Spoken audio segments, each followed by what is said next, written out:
Voilà, on revient à la question là où on s'est arrêté. Donc je disais, d'après toi en tant qu'entrepreneur aujourd'hui, de quoi l'Afrique a réellement besoin aujourd'hui par rapport à ce que nous sommes en train d'entendre de gauche à droite.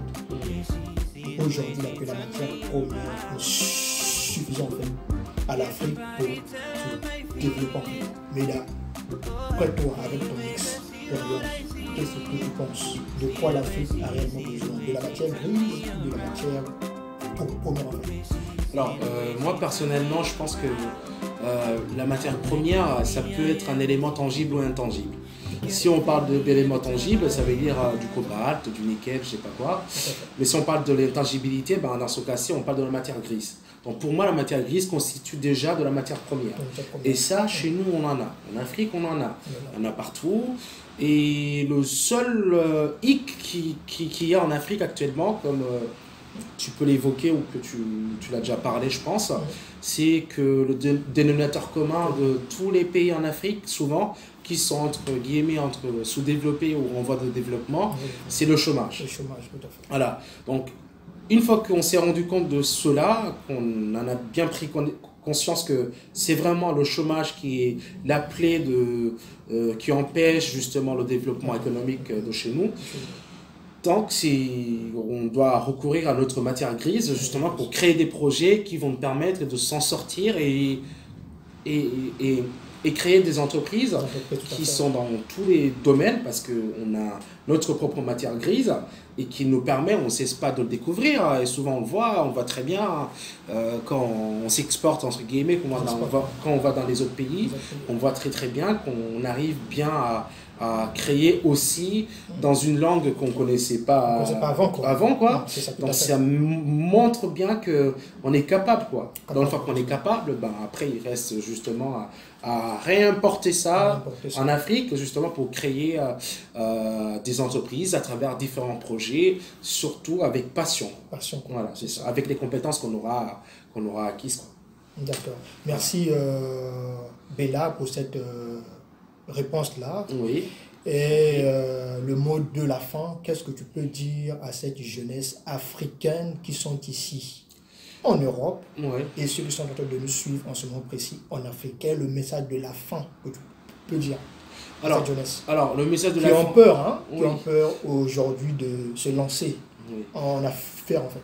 Alors, moi, la peur, je peux comprendre, ça c'est tout à fait normal parce qu'il y a des engagements, surtout ici en Europe, quand on entreprend, il faut y faire très très gaffe, il faut bien calculer la chose bien à l'avance, mais c'est pas une chose, c'est une espèce de rigueur qu'on doit s'imposer justement pour réussir. Et c'est ce qu'il nous faudrait justement en Afrique. Donc, il ne faut pas avoir peur, il faut approcher des gens qui peuvent vous aider justement à mettre en place ces différents projets. Il y a des structures d'accueil, d'entrepreneuriat, au niveau des universités, souvent il y a ça.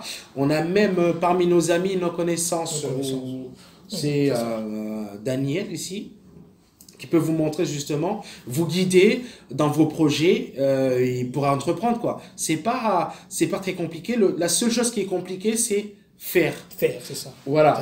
On peut rêver. Pas ça l'action quoi. Voilà, c'est ça. Le premier pas. Exactement. Et après le reste, je pense que ça pourra tenir en fait quoi. C'est ça exactement. C'est ça qui est important en fait. C'est vraiment passer à l'action. Si on passe pas à l'action, ben on va rester dans nos projets, ils vont rester dans nos têtes, mais ça va rien servir quoi. Donc c'est vraiment la passion, la rigueur et surtout l'action. Et surtout la vigilance derrière. Essayer d'utiliser au maximum tous les leviers qui nous sont donnés justement pour pouvoir opérer et s'exporter à l'international. Donc c'est ce mot de fin que je pourrais donner à nos frères, à nos compatriotes, à nos frères et sœurs. D'accord. Merci Bella pour cet entretien et de l'occasion que tu nous as permis de pouvoir partager ensemble avec nous ton expérience aussi, tes conseils aussi. Je pense que ça sera très bénéfique pour la communauté en fait qui sont en train de nous suivre ici en France et voire même pour ceux qui sont en Afrique aussi. Oui, je Et te remercie est-ce aussi. que tu pourras dire le pays auquel tu viens réellement? Alors, C'est que l'Afrique, c'est c'est tout un super grand, pays, mais le quartier, c'est ça, exactement. Bon, ouais.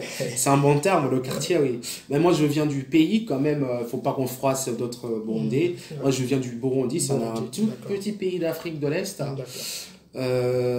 Oui, on l'appelle aussi le cœur d'Afrique. Le cœur d'Afrique, d'accord. Et où c'est le pays des Grands Lacs, si vous Grands voulez, Lacs. ou les pays des 1000 collines.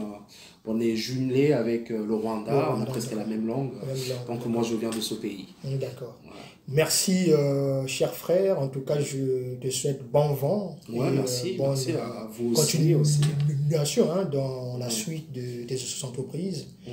Et je pense qu'on sera toujours ensemble. Question de continuer toujours à booster cette jeunesse africaine Oui, absolument. qui sommeille encore, qui Ouais. ont à deux fois peur de se lancer en affaires aujourd'hui. Absolument. Ben, je vous Merci remercie. Bélard et on se dit à très bientôt. La famille, portez-vous bien. Ouais, Voilà, c'était vraiment. l'entretien que nous avons eu à passer avec notre jeune frère, entrepreneur Bélard Camaro, qui évolue ici du côté de La Rochelle. Ouais, ben, je vous Portez-vous remercie. bien et on se dit à très bientôt. Bélard, le mot de la fin. Ben, je vous remercie beaucoup et portez-vous bien. Et surtout, entreprenez et ayez la niaque justement de vous lever en vous disant je vais faire ça et le faire. Pas juste le dire. D'accord. Ouais. Allez, ciao, ciao.